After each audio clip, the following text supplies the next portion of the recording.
Melissa's collection. Melissa moved into the yellow house 2 doors down on a Wednesday. I remember because the moving truck blocked my driveway, and I had to back out through the neighbor's yard. Not the best first impression, but she waved at me from her porch later that day, all smiles and apologies. We talked more the next week. She caught me while I was walking my dog and invited me over for tea. Said she loved meeting new people. Said she was into garage sales. Obsessed, actually. Claimed she'd been to every sale in the county.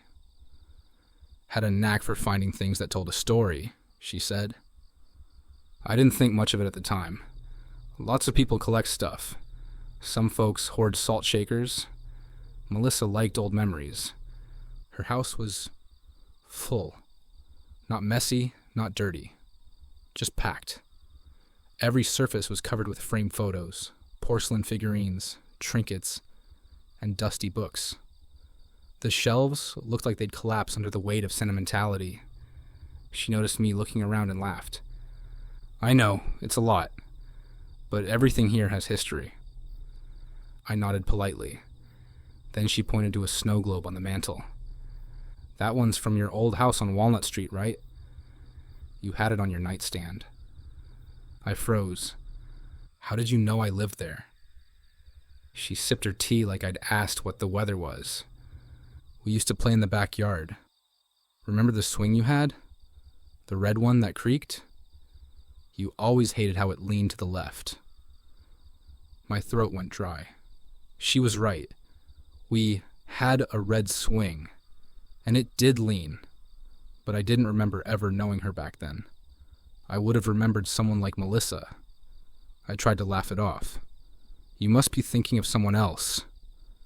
She tilted her head. Maybe, but her smile didn't quite reach her eyes. I stayed for another 15 minutes, mostly listening as she pointed out various items. A lamp she found at a church sale. A locket from someone's attic. A stuffed bear that looked too familiar.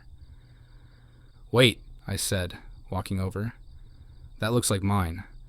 I had one just like it when I was a kid. Melissa beamed. Mr. Buttons. You named him that because of the missing eye. I didn't respond. My mom had thrown Mr. Buttons out after a mold scare. No one else knew that. I find things that matter, she said softly. Things that carry a piece of someone. I like to keep them close. I excused myself not long after. Claimed I had work. She didn't stop me. That night I couldn't sleep.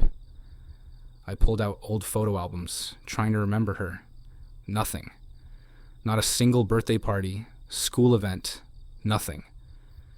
But I kept seeing that bear, and the snow globe, and my grandfather's watch. How had I missed that? It was sitting on her bookshelf. I recognized the scratch near the dial. The next morning, Melissa dropped by, brought muffins. I thought we could go through more of my collection, she said. I have something special to show you. I didn't want to go, but I also didn't want to make things awkward. She was still new to the neighborhood. Maybe I was overreacting. Her living room looked more cluttered than before. Or maybe I was just seeing it differently now. She guided me to a wooden chest by the window, opened it slowly. Inside, an old yearbook. My high school. Class of 2007. I swallowed. Where did you get this? You left it behind, she said, along with so many other things. I opened the book, flipped past the football team, the clubs, the awkward formal photos. Then I saw her. Front row of the class photo. Hair in a tight braid. Smile wide and unnatural. You weren't there, I whispered. I would have remembered. She placed a hand on my shoulder. Memories change. I left, walked straight home, locked every door. The next day, the snow globe was on my porch, just sitting there, clean, untouched, like it had never left. I didn't bring it inside, but at night, I swear I could hear it shake, just a little.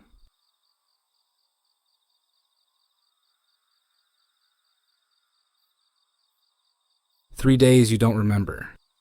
When I walked through the door, my daughter ran up to me like I'd been gone for a year, her arms around my waist, face pressed into my jacket. My wife was behind her, smiling wide, too wide. "Welcome home," she said. Her voice was soft, like I was made of glass. I'd only been away for a 3-day work trip, or so I thought. Something felt off.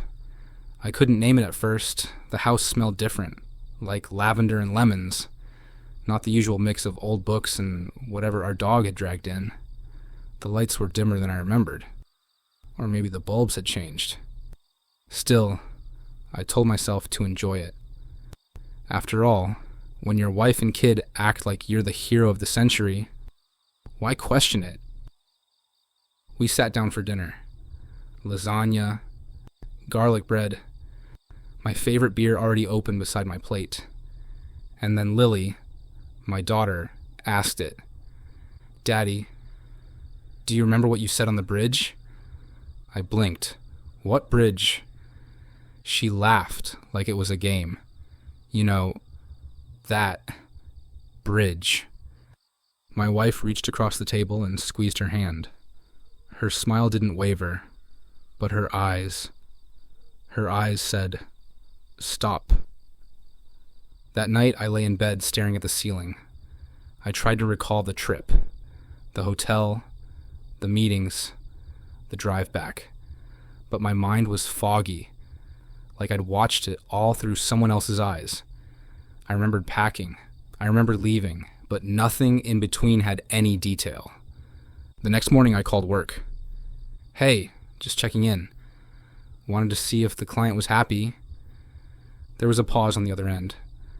"I'm sorry," said the voice. New receptionist, I think. "But you haven't been in all week. We figured you were on leave." "No, I was on a business trip, out of state, with Mark and Dennis." "They've been in every day. You weren't with them." I hung up. Something was very wrong. I spent the next few hours digging. Checked my texts. Empty. No messages for 3 days. Credit card activity?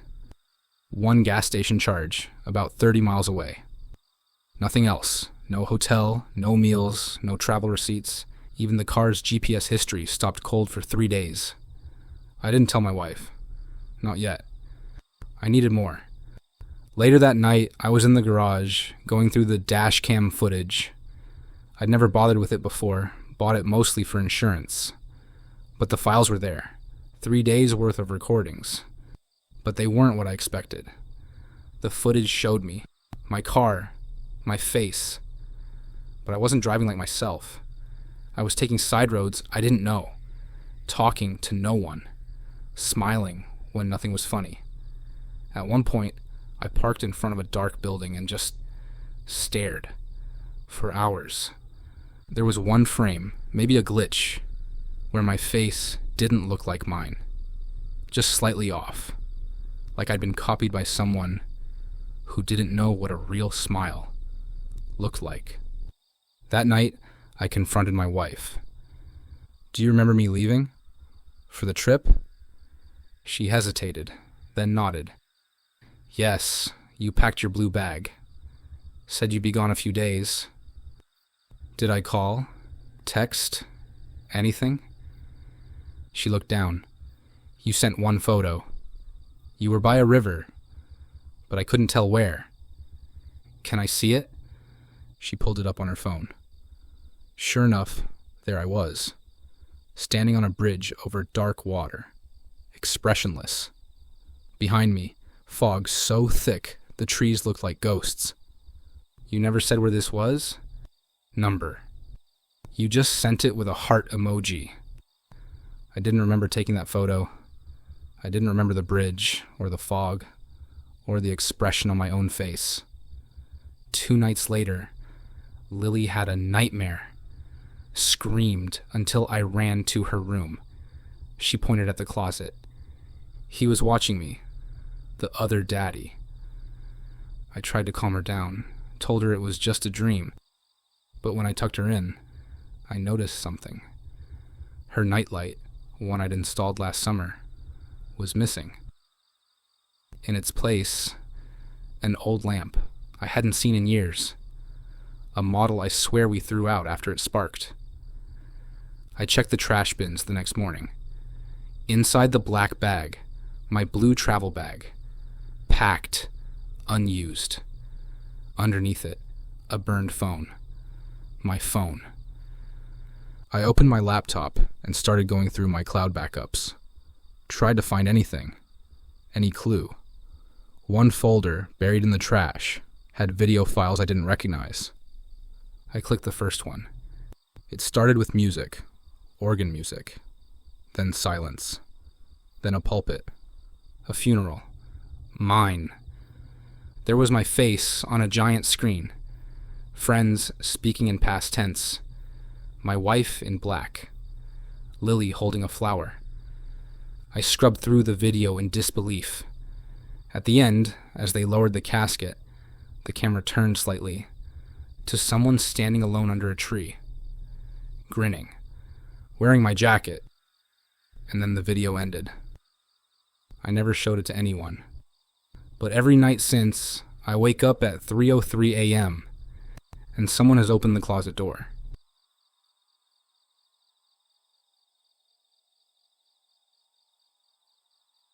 No sound left. The morning it happened, I thought I just slept weird. No alarm. No birds outside. No dog shaking her collar in the kitchen. Just silence. Thick and absolute. I sat up in bed and immediately felt off balance. My ears weren't ringing. They weren't doing anything. I clapped once. Nothing. No sound. Not even the muffled echo you'd expect. Panic set in. I checked my phone. Full volume. Hit play on a video. The image moved. Mouths moved. Laughter. Applause. No sound. I shouted. Or tried to. I couldn't hear my own voice. At first I thought it was me. Some freak condition. Sudden hearing loss. But when I got outside, the whole world was muted. A garbage truck rolled past. The driver waved at me. I waved back, confused. His lips moved like he was saying something. Maybe good morning? Nothing. I drove to urgent care, half-dressed and shaking. The receptionist smiled, spoke. Her hands moved, her expression changed. But silence. I pointed at my ears, shook my head. She nodded like she understood and handed me a clipboard.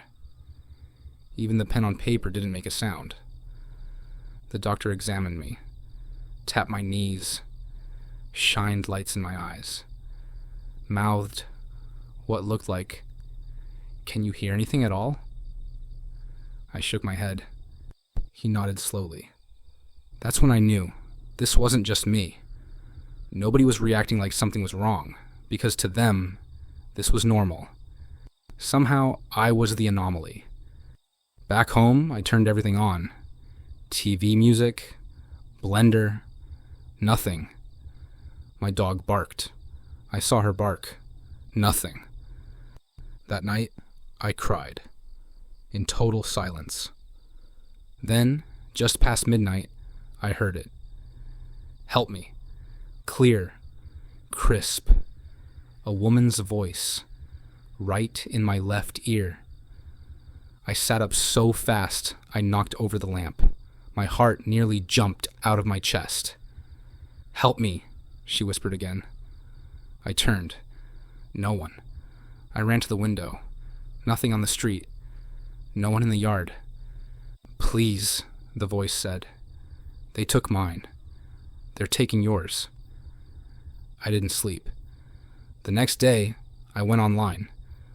Looked up every article I could find on mass hearing loss, silent neurological disorders, hysteria. Nothing fit. Then I found a thread, buried deep in a conspiracy forum. Too much sound, CX. They take it back. It sounded ridiculous, like a creepypasta someone wrote after too much whiskey. But the details were eerily close. People describing the silence, the moving mouths, The untouched noise, and then the whispers. One post caught my attention. You start by losing the world's sound. Then you hear the ones they couldn't contain. And finally, you become one. They called it the compression. Apparently, there was a theory. Some sounds, some voices aren't meant to be heard. They build up, like static in an old radio. And if you carry too many inside you, the world takes away your ability to make more. I didn't believe it, not really, until I found the recorder. An old handheld one, buried in my junk drawer. I'd used it for interviews years ago. On a whim, I hit play. Voices, mine, old ones, telling jokes, arguing, whispering. Then voices I didn't recognize. A man screaming, a woman sobbing, someone humming a lullaby. The recorder started to smoke. I dropped it. "They're inside," the woman's voice said again, "and you've kept them too long." The next morning I woke up to find writing on my bathroom mirror. Say nothing. I hadn't written it. I couldn't have. I had no marker, no pen, nothing that would leave that kind of mark. It looked burned in. And that day, I realized something worse. It wasn't that I couldn't hear the world anymore. It was that the world had stopped making sound completely, except for her. "You're full now," she said that night. "You held too many voices." I begged, silently, wrote messages on paper, searched for help. No one responded. Not really. They saw me, but they didn't hear me. And now, sometimes when I sit alone, I can hear others. Dozens, maybe hundreds. Whispers like wind through leaves, all inside me, waiting. I think soon they'll speak through me, and someone else will wake up to no sound left